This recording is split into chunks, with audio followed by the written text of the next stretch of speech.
एक गुरु समुंदर के किनारे अपना आश्रम बनाकर रहा करते थे। वे रोज शाम को आश्रम के बाहर खड़े होकर समुद्र के ऊपर उड़ने वाले बाजों को बड़े ध्यान से देखा करते थे। एक शाम को वो रोज की तरह समुद्र के किनारे खड़े होकर एक उड़ते हुए बाज को निहार रहे थे कि तभी उनके आश्रम के कुछ शिष्य उनके पास आकर खड़े हो गए और वो सभी उस उड़ते हुए बाज को निहारने लगे। थोड़ी देर तक उस बाज को देखने के बाद उनमें से एक शिष्य ने गुरु से पूछा, गुरुदेव, आप रोज शाम को इन उड़ते हुए बाजों को क्यों देखते हो? शिष्य का ये सवाल सुनकर गुरु कुछ देर तक तो मौन रहे, फिर अचानक बोल पड़े, जिंदगी में अगर कुछ बनना है तो बाज बनना, कभी भी तोता नहीं बनना, क्योंकि तोता बोलता तो बहुत है लेकिन कभी ऊंचा उड़ नहीं पाता। लेकिन एक बाज जो हर समय शांत रहता है पर आकाश को छू लेने की सामर्थ्य उसके अंदर होती है। गुरु ने आगे कहा, आज मैं तुम्हें बाज के जीवन से 8 ऐसी बातें बताऊंगा जो कि हर इंसान को एक बाज से सीखना चाहिए। जीवन की बहुत बड़ी सीख छुपी है इन 8 बातों में। पहली सीख, एकाग्रता।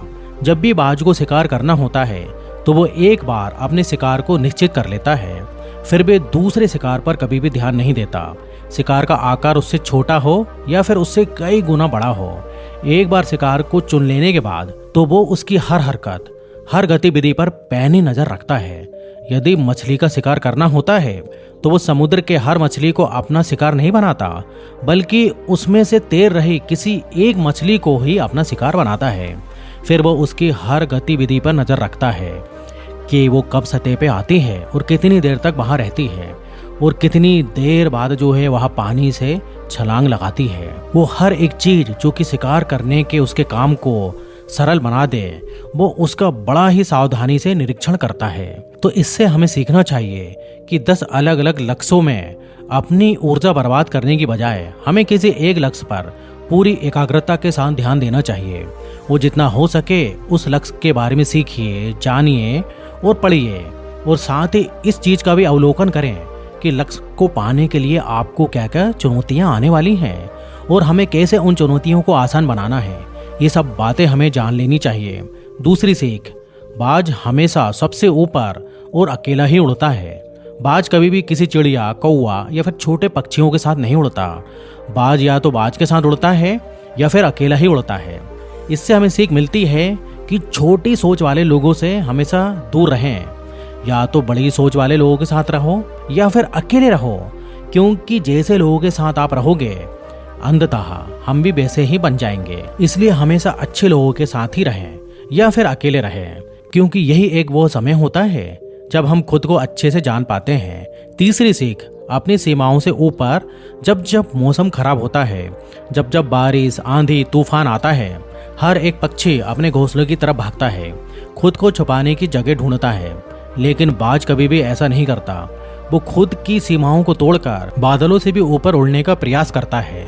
हवाएं उसे थपेड़ा मारती हैं, पंख उसके भारी हो जाते हैं, पानी और धूल की वजह से उसे कुछ भी दिखाई नहीं देता, लेकिन फिर भी वह आसमान की तरफ उड़ता रहता है और अंततः बादलों से भी ऊपर निकल जाता है और वहां तब तक उड़ता रहता है जब तक मौसम ठीक ना हो जाए। बाज अपनी सीमाओं को सिर्फ इसलिए तोड़ पाता है क्योंकि वह समस्याओं के आने पर उससे घबराता नहीं, उसे डर कर बचने का प्रयास नहीं करता, बल्कि एक सकारात्मक नजरिए के साथ उसका सामना करता है। इससे हमें सीख मिलती है कि जीवन में जब भी समस्याएं आए तो उससे भागो नहीं, उससे बचने का प्रयास नहीं करो, बल्कि समस्याएं की आंखों में आंखें डालकर तब तक उसका सामना करो जब तक कि वो समस्या पूरी तरीके से समाप्त ना हो जाए। और ऐसा केवल तभी संभव है जब व्यक्ति सकारात्मक सोच, सकारात्मक नजरिए के साथ समस्याओं को देखे। गुरु ने आगे कहा, चौथी सीख, अपने आराम से बाहर निकलो। बाज कभी भी अपने घोंसले में घास के कोमल तिनके नहीं रखता, और जो तिनके कोमल होते जाते हैं उन्हें निकालकर फेंकता रहता है। वो ऐसा इसलिए करता है ताकि उसके अंदर अपने घोंसलों से बाहर निकलकर शिकार करने का जुनून चढ़ा रहे और उसके बच्चे आलसी ना बने। वो लगातार घोंसले से निकलने के बारे में सोचते रहें, उड़ने का प्रयास करते रहें और जल्द से जल्द अपनी सुरक्षा खुद करना सीखें। इसलिए वो कोमल घास का एक भी तिनका अपने घोंसले में नहीं रहने देता। लेकिन दूसरी तरफ हम इंसान हैं जो बड़े बड़े लक्ष्य तो हासिल करना चाहते हैं, लेकिन साथ ही अपना आराम भी नहीं छोड़ना चाहते। हम हर दिन अपने जिद्दोजहद करते हैं, अपने घर को, अपने कमरे को, अपने जीवन को और भी आरामदायक चीज़ों से भरने के लिए हम हर वो काम करते हैं जिससे हमारा जीवन और भी आरामदायक हो सके। हम आराम को बहुत ही अहमियत देते हैं। जो आज की जीवन की इस घटना से हमें सीख मिलती है कि अपने आराम को छोड़ो, क्योंकि जहाँ आराम है वहाँ कभी विकास नहीं होगा। अपने आप को हर दिन, हर मुश्किल समय से गुजरने दो, क्योंकि यही चीज़ हमें मजबूत और जीवन में आगे बढ़ाती है। 5वीं सीख, निडरता। बाज कभी भी अपने शिकार का आकार या उसकी ताकत देखकर घबराता नहीं है और ना ही उसके सामने कभी भी हार मानता है। वह अपनी आखिरी सांस तक उसको टक्कर देता है और उसे अपनी शिकार बनाने की कोशिश करता है। इससे सीख मिलती है कि चाहे समस्या कितनी भी बड़ी हो, कितनी भी विशाल क्यों ना हो, उसके सामने हार मत मानो, उसका सामना करो। दुनिया के सबसे सफल लोग सबसे निडर व्यक्ति भी होते हैं। वो कभी भी समस्याओं से डरते नहीं, बल्कि डटकर उनका सामना करते हैं। 6ठी सीख, बाज कभी भी मरे हुए शिकार को नहीं खाता, वह हमेशा जिंदा शिकार करता है। इससे हमें सीख मिलती है कि हमें कभी भी अपने बीते हुए कल में नहीं जीना चाहिए। अपनी पुरानी सफलताओं या फिर असफलताओं को अपने मन में लेकर कभी भी घूमना नहीं चाहिए। हमारा जो अतीत है वो मर चुका है और वो कभी भी लौटकर नहीं आने वाला। इसलिए अपने को मरे हुए और सड़े हुए अतीत के बारे में ध्यान कभी मत दो और अपने आने वाली ताजी जिंदगी में ध्यान लगाओ। अपने अतीत की पुरानी यादों को जो तुम्हें तंग करती हैं, उन्हें वहीं रहने दो जहां पर वो हैं। अतीत की जगह अतीत में ही है, उसे वर्तमान में मत लाओ, क्योंकि अगर एक बार तुम्हारा अतीत तुम्हारे वर्तमान में आ गया तो फिर तुम्हारा अतीत तुम्हें वर्तमान में कभी नहीं रहने देगा। तुम्हारे अतीत में तुम्हारे साथ कितना भी बुरा क्यों ना हुआ हो, वो अब मर चुका है। तो उस बाज की तरह बनो जो मरे हुए चीजों को कभी नहीं खाता। 7वीं सीख, अकेले आगे बढ़ने का साहस। बाज हमेशा अकेले ही शिकार करता है। शायद उसे भी पता है कि भीड़ हौसला तो देती है, मगर हमारा साहस छीन लेती है। जो अकेले अपने लक्ष्य के लिए निकल पड़ता है, उससे बढ़कर शायद ही किसी और का हौसला होता है। बाज ना तो कभी किसी दूसरे बाज से सहायता लेता है और ना ही कभी भी किसी की सहायता करता है, अपने बच्चे की भी नहीं। जंगल के राजा शेर को भी झुंड बनाकर शिकार करते हुए देखा जा सकता है, लेकिन बाज को नहीं। यही कारण है कि उसमें इतना साहस होता है कि वो जल, थल और आसमान सभी जगहों पर जो है शिकार करता है और अपना परचम लहरा सकता है। तो इससे ये सीख मिलती है कि कभी भी अपने लक्ष्य की प्राप्ति के लिए अकेले चलने से डरो मत। अगर बुद्ध अकेले आगे बढ़ने से डर गए होते तो वो आज दुनिया को ध्यान और शांति का पाठ कौन सिखाता। 8वीं सीख और सबसे महत्वपूर्ण सीख, दर्द से भागो नहीं।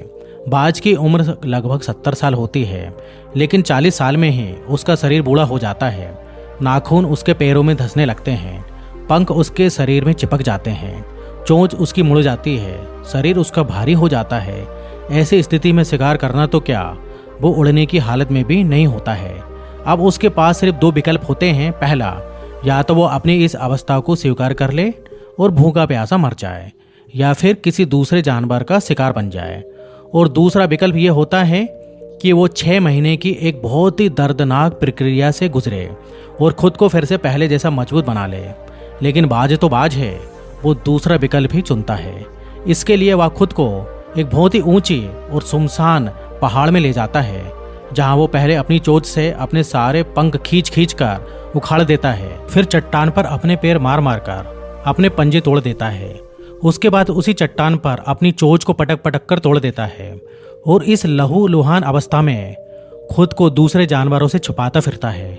अगले 6 महीने तक वह इसी दर्दनाक अवस्था से गुजरता है और इंतजार करता है नई चोंच, नई पंख और नए पंजों के उगने का। और 6 महीने के इस दर्द भरे समय के बाद जब उसके नए पंख, नए पंजे और नई चोंच उग जाती हैं, तब वह फिर से अपनी नई जिंदगी शुरू करता है और फिर से निकल पड़ता है अपने शिकार पर और अगले 30 सालों तक फिर राज करता है। इससे ये सीखने को मिलता है कि समय आने पर हमें अपनी कुछ पुरानी आदतों को छोड़ना पड़ता है कुछ नया पाने के लिए। फिर चाहे उस आदत को छोड़ना कितना भी मुश्किल, उसको छोड़ने की प्रक्रिया कितनी भी दर्दनाक क्यों ना हो। चीज़ें जो हमारे लिए बोझ हैं, जो हमें पीछे खींचती हैं, जिनका हमारे जीवन में कोई काम नहीं, उन्हें छोड़ देना ही अच्छा है। गुरु ने आगे कहा, तो ये थी बात से सीखने वाली वो 8 बातें जो जिंदगी भर तुम्हारे काम आएंगी। और शिष्यों ने कहा, गुरुदेव, हमने तो कभी सोचा ही नहीं था कि बाज जैसे पक्षी से भी हम इतना कुछ सीख सकते हैं। इसके बाद सभी शिष्यों ने गुरु को धन्यवाद किया और अपने अपने काम पर लौट गए। दोस्तों, आशा करता हूँ कि आपको इस कहानी से काफ़ी कुछ सीखने को मिला होगा। और जाने से पहले एक बार फिर से आपको याद दिला दूँ कि अगर आपने हमारे चैनल को सब्सक्राइब नहीं किया है तो सब्सक्राइब कर दें, और वीडियो अच्छा लगा हो तो वीडियो को लाइक भी कर दें। तो फिर मिलेंगे अगले वीडियो में, तब तक आप अपना ध्यान रखिए। धन्यवाद।